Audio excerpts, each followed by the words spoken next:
Are a Monroeville citizen, and we will be maintaining a 5-minute comment period. Great.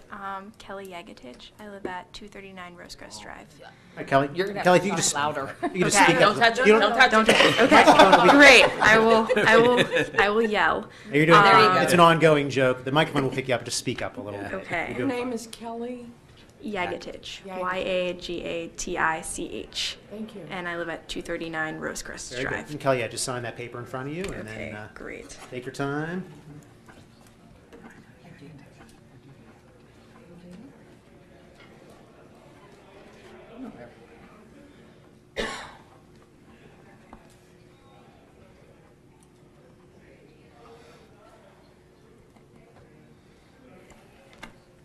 Welcome.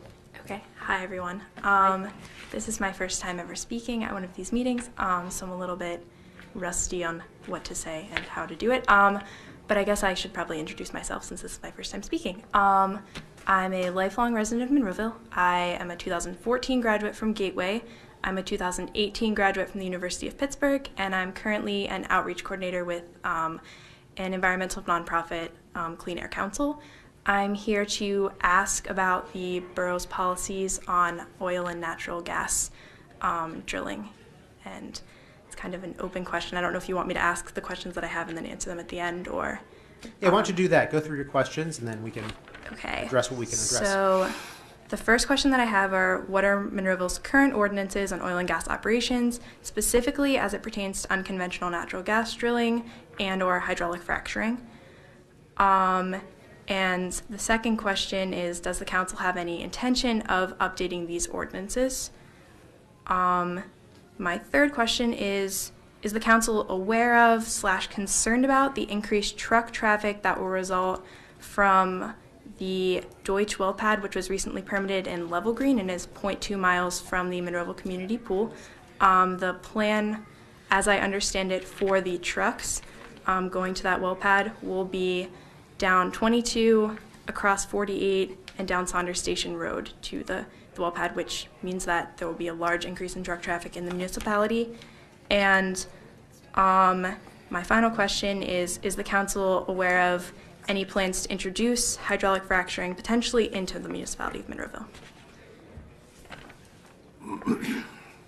Okay. That's all of them? Okay, yeah. Okay. Well, our oil and gas ordinance, I don't have the number of the ordinance in front of you, but we do have an oil and gas ordinance in place.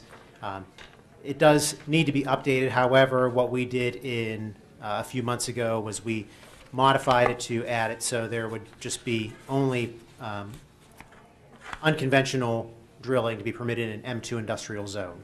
The state law dictates that we have to have some zoning for it somewhere in the municipality. And prior to that, we didn't have any safeguards as far as that goes. So the old ordinance actually allowed it in any of our zones, any of our zoning regions. So we did update it so it'd just be the M2 industrial.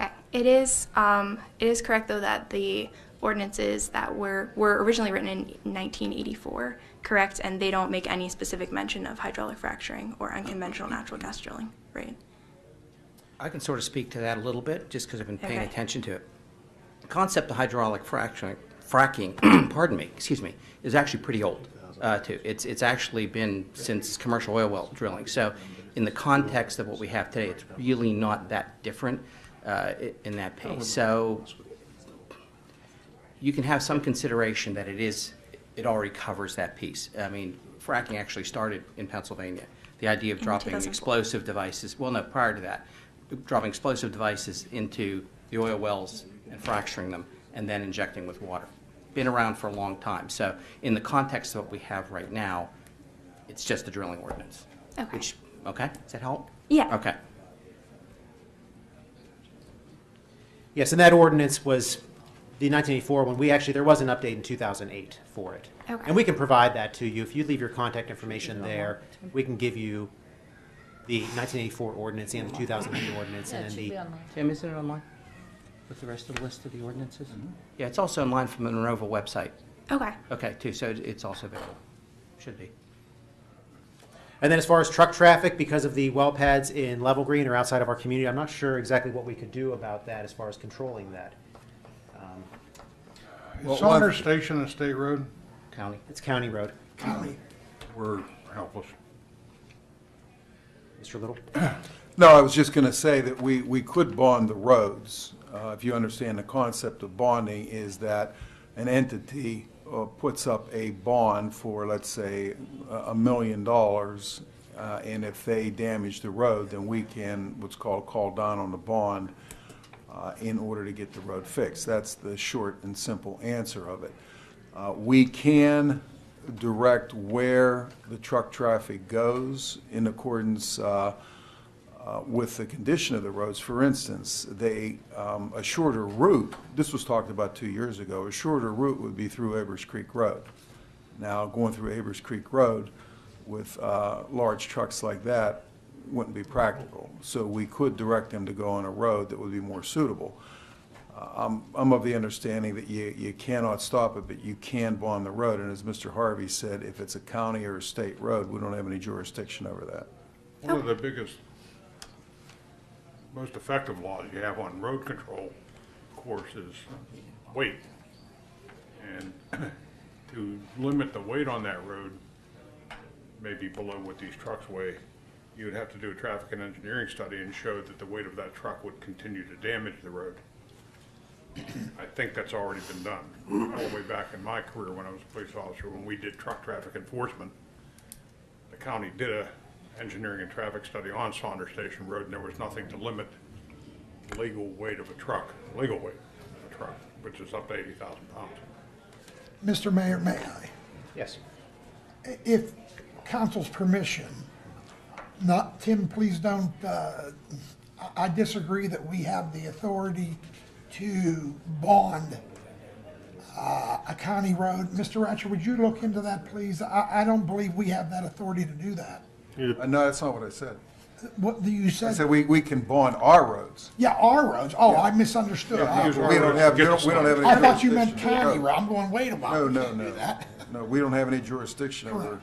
Right. county So or state roads. I stand corrected, Mr. Little.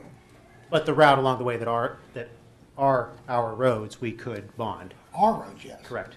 Haymaker to Saunders State, Haymaker's a state road, correct? Yeah, That's then correct. truthfully, then 48 Hey, would no, be no, state. Haymaker's County, I'm sorry. Haymaker's County. So what They're both road, county. they're not going on any of our roads? No. They're all county or state, not ours. That's correct. So we can do nothing. Okay. That's unfortunate, but Okay. that's what it is. And you're right, the truck traffic's gonna be very extreme, but our hands are tied. Okay. Okay, and then as far as updating the ordinance, we had an ordinance, proposed ordinance in place a few months ago that we had some concern from the residents, and we actually decided to not vote on that ordinance, and so we are waiting for other case law to come down and to see what the next move would be. But currently, we have our 2008 update with our M2 industrial zone on top of our DEP mandates or DEP setbacks. That's what we're utilizing. Okay. Okay? Great. Oh, and then lastly, too, then you asked about if there's any proposed fracking in our community. No, we are not aware of any. Okay. Okay? Great. Thank you. Thank you very much. Leave the floor open